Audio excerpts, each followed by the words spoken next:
Muhterem efendim, eserlerde huzuru daimi kazanmak için bazılarının la mevcude illahu, bazılarının da la meşhude illahu demeye mecbur oldukları, buna mukabil günümüz Kur'an talebelerinin huzuru daimi yakalamaları için ise ve fi kulli şeyin lehu ayetun tedullu ala ennehu vahid hakikatinin kutsi penceresinin yettiği ifade ediliyor. Burada zikredilen huzuru daimiyi nasıl anlamalıyız? İşaret edilen üç yol arasında huzuru daimi açısından nasıl bir farklılık söz konusudur?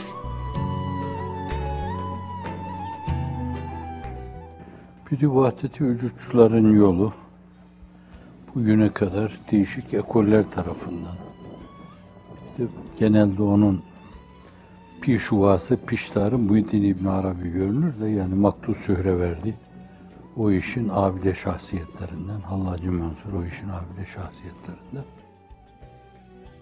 Aynı zamanda isimsiz müsemma çerçevesi içinde de, daha belki dönemlerde de belki sahabe içinde var mıydı onlar? Efendimiz sallallahu aleyhi ve sellemin nurlu atmosferi içinde herhalde sahabe mesleği doğru anlaşıldığından dolayı o türlü hislere girilmezdi.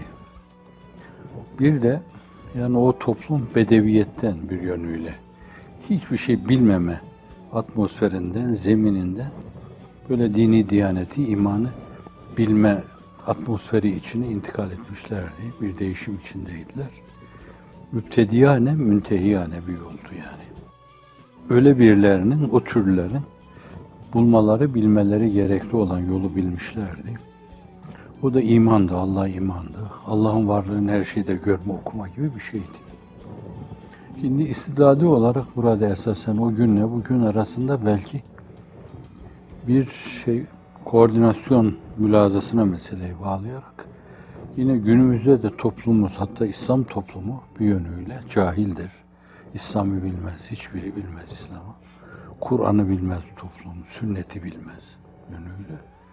Yani böyle bir toplum için böyle derinlemesine hele o ruhi tecrübeler, hele metafizik mülazalar, o seyri sülûk-ü ruhanilerle insanların kendilerini çok farklı alemlere götürmeleri, sürekli Allah'a yaklaşma istikametinde farklılıklar göstermeleri, farklılıklar arz etmeleri, bunlar kalbi ve ruhu hayat enginliğinde yol almaya bakan şeylerdir. Hazreti Pir ona da işaret ediyor.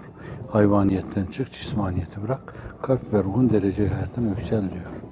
Orada bir işarette bulunuyor. O yol da açık yani. O yol size de açık. Fakat herkes için bir cadde değil yani. Bazı istidatlar, bazı fıtratlar bir yönüyle birer kalp kahramanıdır, birer ruh kahramanıdır. Onlar meselelere kalp ve ruh ufkundan bakarlar. Temaşagahları onlardır ve temaşa ettikleri şey de metafiziktir veya psikik şeylerdir veya metafizik şeylerdir. Şimdi o alemle bu alem arasında böyle bir irtibat var. Bence bunu bir kere kaydetmek lazım. Daha sonraki dönemlerde din-i mübin İslam yani doğru yaşanıyor, ediyor esasen. Hakiki imaniye ve İslamiye o mevzuda bir problem yok. Bazen taklit bile yetiyor. Bu da yine risalelerde işaret ediliyor.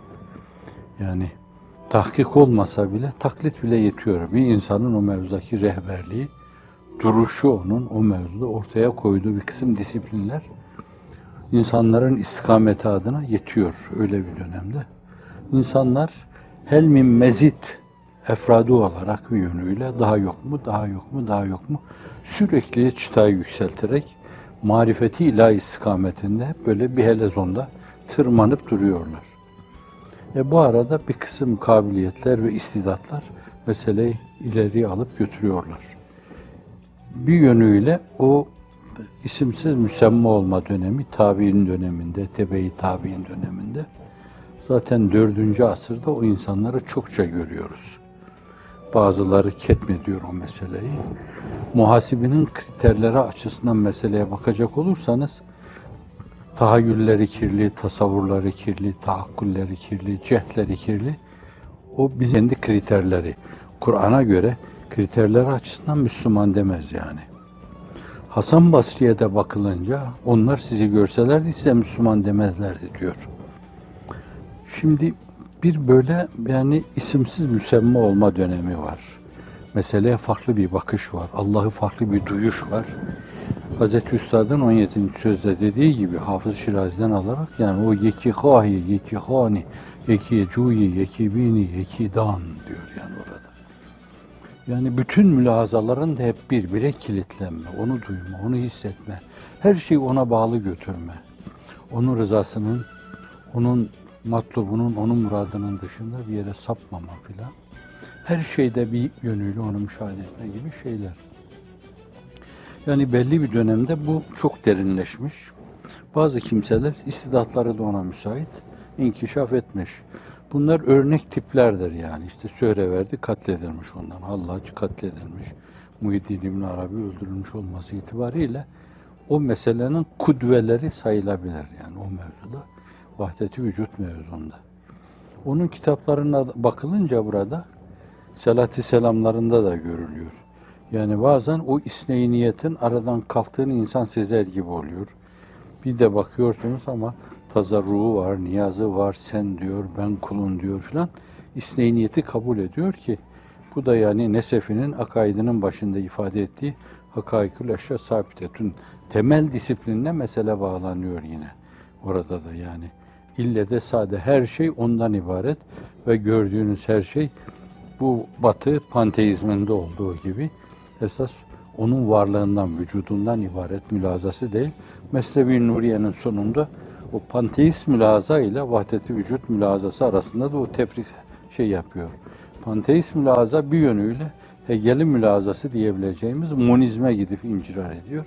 Berikilerse zevki ve hali şeylerdir yani daha ziyade gidip Allah'a dayanıyor. Bir yönüyle zilliyet planında olan varlıklara hakiki vücut vermeme adına hakiki vücut sahibi Hazreti Pir de değişik yerlerde ifade ediyor. Yani onun vücudunun gölgesinin gölgesi diyor. Evet, gölge demek yani sizinki. Asıl olan o. Sizinki gölge demek. Bir mecalide, bir aynada tecelliden ibarettir bu. Bir mezahirde, bir mazhardan ibarettir sadece. Bir yerde bir memerden ibarettir. Fakat çok defa bunlar belki işte o kalp ve ruh hayat yörüngesinde seyahat yaparken duyulup hissedilebilecek şeyler. Ancak bunlar, isterseniz şöyle deyin bunlar, o işin entelektüeli tarafından duyulup hissedilebilecek şeylerdir. Fakat objektif değildir o. Çünkü çok az insana müyesserdir. Biraz evvel verdiğim nispet çerçevesinde onu ifade etmek çok iyimserlik olur. %999 değil yani. Belki milyonda demek daha uygun olur. Şimdi öyle milyonda biri diyelim veya birkaç milyonda bir insanın böyle duyacağı, hissedeceği bir ufk mukaddestir, başımızın tacıdır. Bu o zevki hali vücut mülazası bile olsa veya Hz. İmam Rabbani Hazretleri'nin mülazası Hz. Pir-i Mughan da ona karşı saygı duyuyor. Nakşi silsilesinin önemli bir güneşi o. Onun şuhut mülazası var yani esas müşahede diyor. La meşhude illahu diyor, öbürü la mevcude illahu diyor. O mülaza, ister o mülaza ile bakın, ister o mülaza ile bakın. Bunlar huzuru daimi kazanmak için bir yönüyle hakikaten işin esasına rücu ediyorlar veya işin esasını duymaya çalışıyorlar.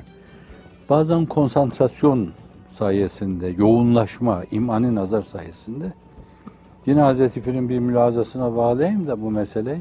Diyor ki bir mavi boncuğa insan bakınca böyle çok iman nazar ederse, yoğunlaşırsa onda, Frenkçi ifadesiyle konsantrasyon neticesinde alemi misale kapılar açılır.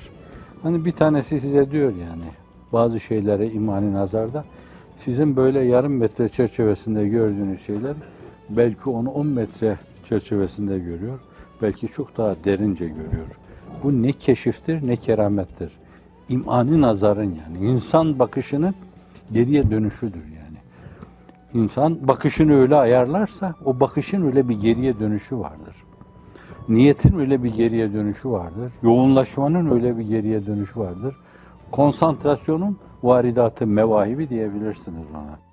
Yine Cenab-ı Hakk'ın iradesiyle, meşiyetiyle oluyor bu. Şimdi Onlar o mevzuda yoğunlaşarak esasen ona ulaşıyorlar yani o vücut açısından bir yönüyle ve böylece esas kendini nefyediyor.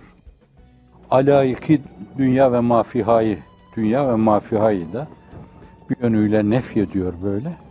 O sayede huzuru daimiye kavuşuyor yani. Allah var, başka bir şey yok der gibi bir şey. Bütün alaikten, avaikten, engellerden sıyrılmış oluyor. Efendim, Füzuli'nin bir sözü var, hatırlayacaksınız, diyor ki, dünya ve mafihayı bilen arif değil, arif oldur bilmeye dünya ve mafiha nedir?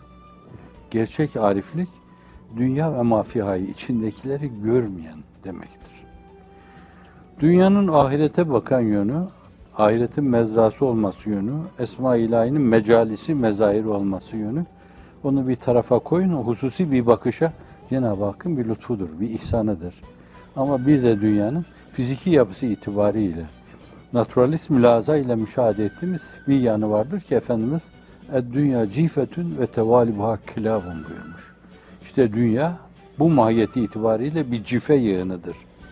Onun etrafında koşturup duranlar da kelplerden başka değildir. Şimdi bu yönüyle dünyadan sıyrılan insanlar ahirete yöneliyor, onu görmüyor yani. Orada Esma-i İlahi tecellilerini görüyor. Bakın yani orada da bir vücut kapısı aralık demek yani. Bu sayede o levsiyattan, o eraciften sıyrılarak esasen huzuru daimiye ulaşıyor. Öbürü de yine hali ve zevki olarak meseleyi müşahedeye bağlayarak orada müşahede ettiği her şeyde değişik vesilelerle ağacı öpme, çiçeği öpme, yaprağı öpme, belki hani dinimiz cevaz verse köpeği öpme, kedi öpme. Çünkü sanatı ilahi olması itibariyle bunlar hepsi o sanatkarın sanatları. Ve bunları Allah Celle Celaluhu bu meşheri alemde teşhir ediyor. Bunların hepsiyle bir mana ifade ediyor. Hani geçen de size arz ettim, bir arının burada ölüm heyecanıyla çırpınması karşısında çocuk gibi ağladım ben ona. Bal verdim, su döktüm filan, sonra bir türlü canlanmadı, üzüldüm. Benim odamda, odamın kasvetinden ölüyor bu hayvan. Onun yaşama hakkı var yani. Bir karınca yaşama hakkı var. Bir çukurdan çıkarmak için yarım saat uğraşmak. Bütün bunların hepsi üzerlerinde Allah'ın mührünü taşıyor o yönüyle. Şimdi meseleyi şuhuda bağlayarak böyle bakarsanız bir yönüyle mestü mahmur yani her şey efendim senden o hem hoş hem bu hoş filan dersin yani. Lütfun da hoş, kahrın da hoş, o da hoş, o da hoş. Alvar İmam'ın ifadesiyle Medine'nin köpekleri de hoş, ben onlara kurban olayım diyor. Bu da şuhudi bir mülahaza oluyor. Fakat gördüğünüz gibi bu bir yolculuğa bağlı. Sünnet-i Seniye, Mişkat-ı Nübüvvet rehberliğinde, ışığı altında yol emniyete alınmak suretiyle ama seyri sülükle ama işte ne diyelim 10 hatve ile veyahut da işte 7 basamakla filan sıçranabilecek bir ufukta insanın duyacağı, hissedeceği şeyler. Gördüğünüz gibi bunlar entelektüelce şeyler yani bunlar. Bir yönüyle bu işin elitlerine mahsus şey. Ama sizin gördüğünüz gibi o 50 sınıfı milyonda bir değil bile. Öyleyse o milyonda bir için mi, birkaç milyonda bir iki insan için mi bir kısım disiplinler vaz edilmeli, yoksa geriye kalan insanlar mı? Hazreti Pir yani %80 falan diyor müteredditler, mütehayyirler. Şimdi bu açıdan o devri Risalet Fenayi'de kurallar, disiplinler vaz edilirken bir yönüyle işte o %80 için vaz edilmiştir.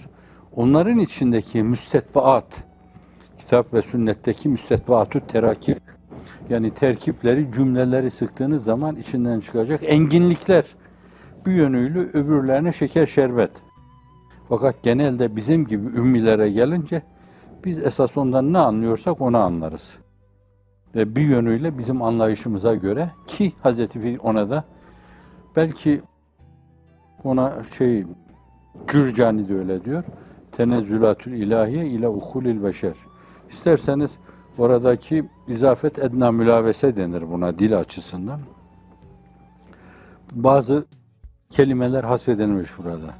Yani Cenab-ı Hakk'ın buradaki ifade şekli bir yönüyle bizim idrak seviyemize indirme adına tenezzül dalga boyunda gelmiş demektir. Tenezzül dalga boyunda diyeceksiniz.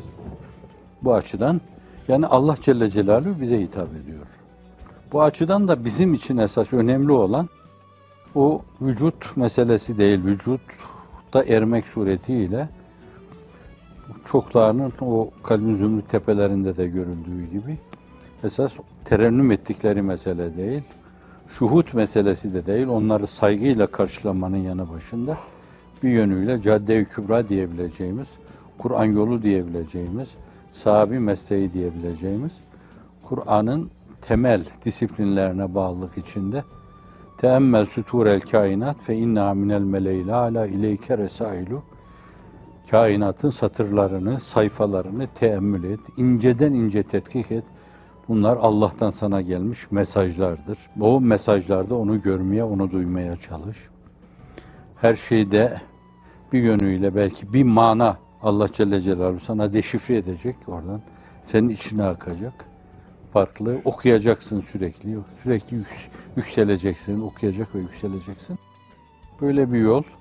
Şimdi bunda huzuru arama kolay bir yol. Herkes için bir yol. Cadde-i Kübra gibi bir yol olması itibariyle Hazreti Pir de bu yolu salıklıyor yani. Vücut yolunu değil, şuhut yolunu değil, yönüyle Kur'an'ın temel disiplinleri diyebileceğimiz Kur'an yolunu. Böyle alayıkten ve avaikten insan sıyrılırsa, hiç onları görmezse, mesela hayal, cami biraz Mevlana'nın tesirinde hep gördüğü şeyleri hayal filan değil yani sizin gördüğünüz bu şey. Yani siz diyelim bu çevrenizde muzır şeyleri, akrepleri, yılanları böyle hakikaten hayal diye görseniz bunlar zararlar da yok yani siz. Efendim Mevlana'nın bir sözünü de hani Sarı Abdullah Efendi dedim en güzel onu şerh eden zattır. Mesnevi'yi tam şerh etmemiş, bir kısmını şerh etmiş ama o beyte bakmıştım ve şarihler derler ki Mevlana'nın en zor şerh edilen yerlerindendir. Bir yerde de kullanmıştı o. An hayalati ki dâme evliyast, eksi mehroyan bostanı kudast.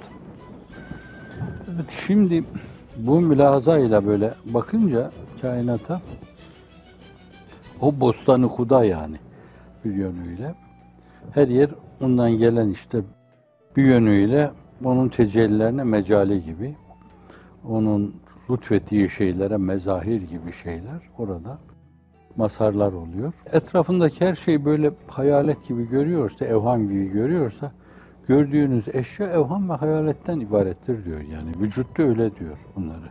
O şuhutta da bunları böyle farz et diyor. Madem bunlar zilli vücutlardır, asılları yok bunlar. Her şeyin arkasında da o vardır. Madem o hakimdir filan. Hiçbir şeye ne tesiri hakiki ver, ne de onlara takıl filan. Deyince yani bir insan rahatsızlık duymaz. Huzura erer filan.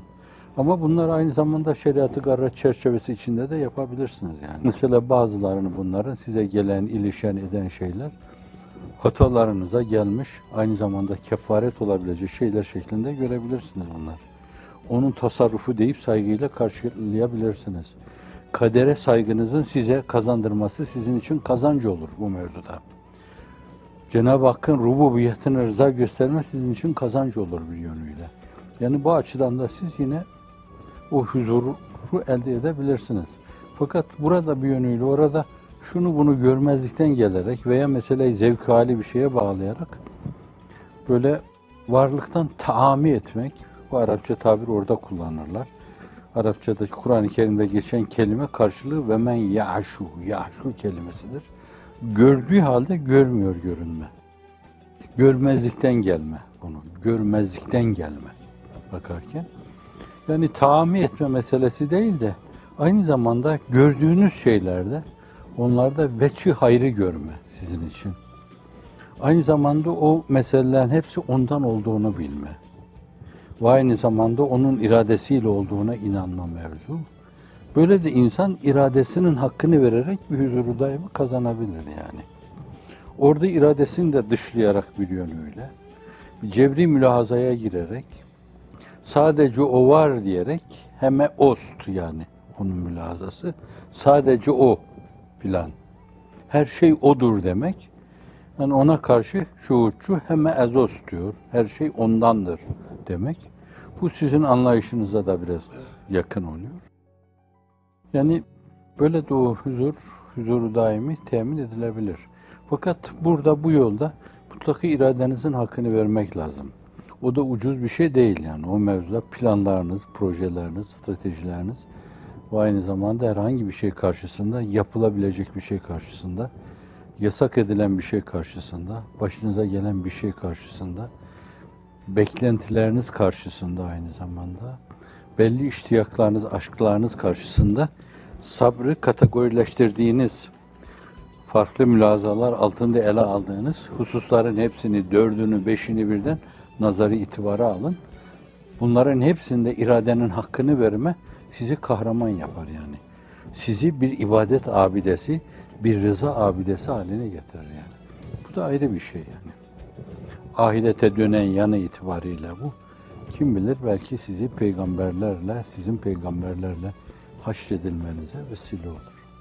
Şimdi o bir yönüyle hani onun huzurunu kabul eden o biraz ihsan şuuruyla alakalı bir meseledir. Yani iman, İslam ve ihsan. İhsan, Allah'ı görüyor gibi kulluk yapmak, Allah tarafından görülüyor olma mülahazası içinde hayatını sürdürmek. Şimdi o mülahazaya bağlı olarak insan o mülahaza içindeyse biz bir yönüyle şöyle diyelim, kendi büyüklerimiz karşısında ne yaparsak, mesela bir büyük karşısında büyük, izafi büyüklükler vardır. Bir başbakan, bir işte diyelim devletin başındaki insan, bir ordunun başındaki bir insan, bir genelkurmay başkanı, bir diyelim bir devletin başkanı, bir Amerika devlet başkanı karşısında. Evet, şimdi biz aslında kendi geleneksel terbiyemiz içinde yani bir büyüğümüzün yanında böyle yapmayız. Böyle de yapmayız yani. Böyle de yapmayız bunlar. Şimdi Allah tarafından görülüyor olma mülazasına inanmışsa bir insan böyle her kıpırdanışta Rabbim beni görüyor. Yatağa girerken bile orada temkinli olur yani.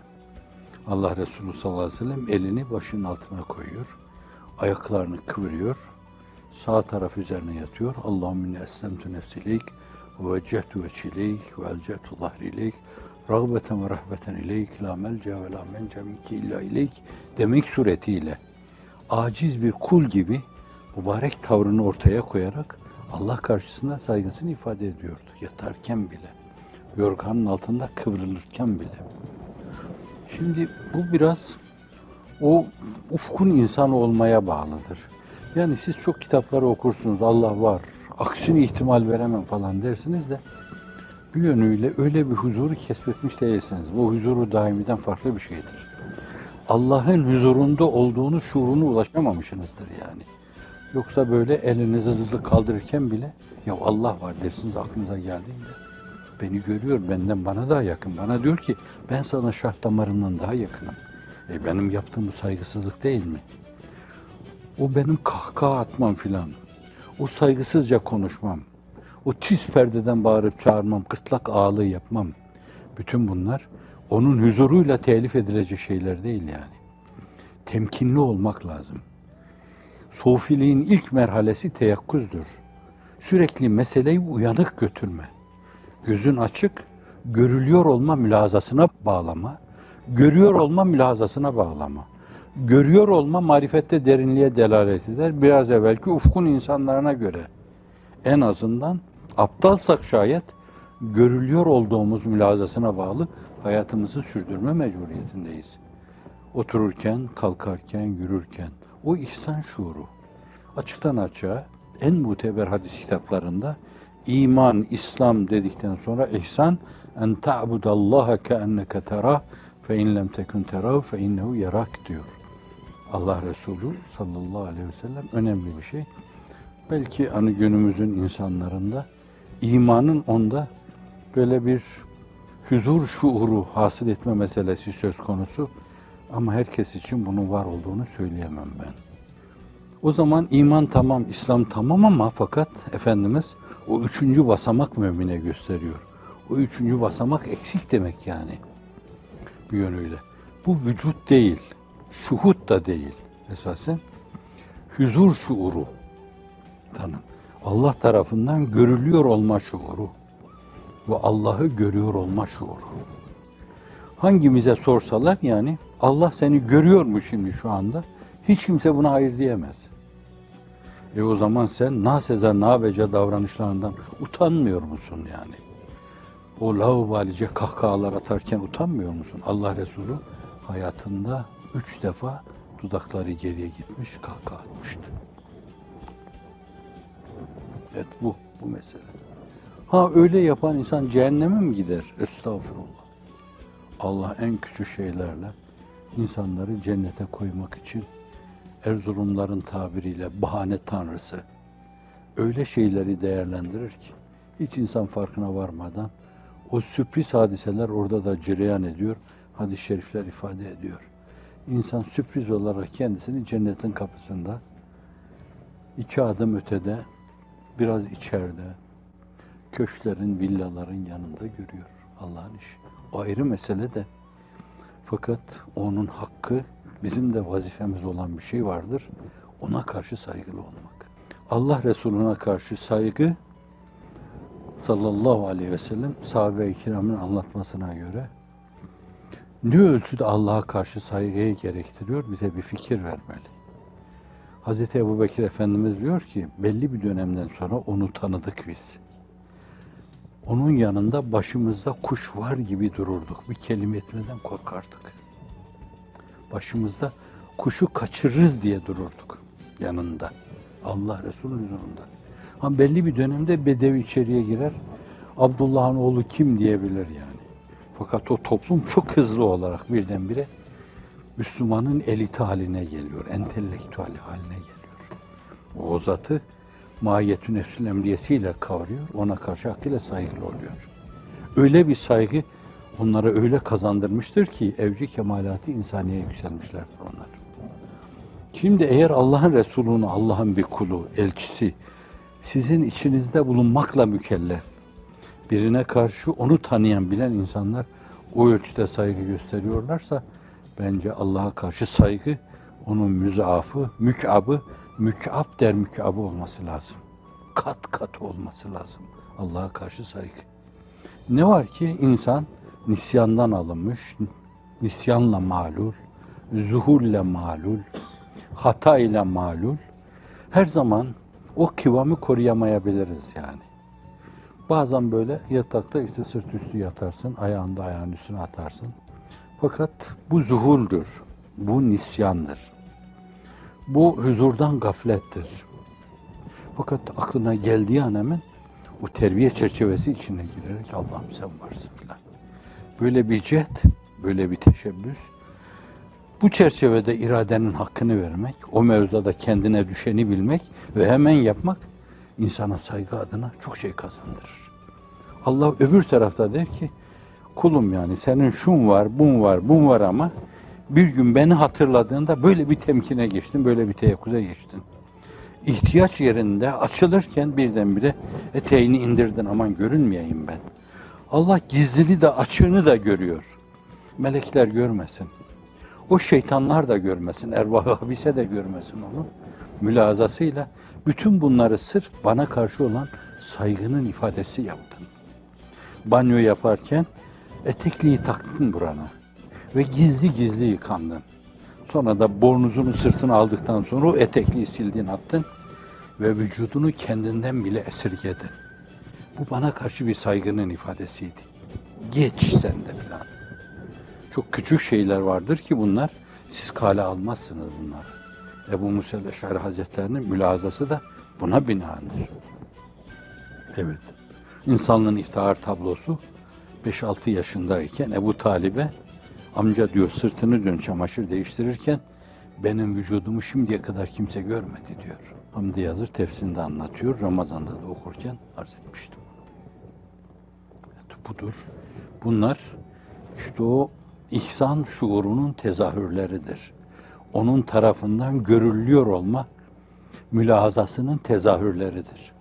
Varsa bir insanda ihsan şuurunu yaşıyor, paylaşıyor demektir.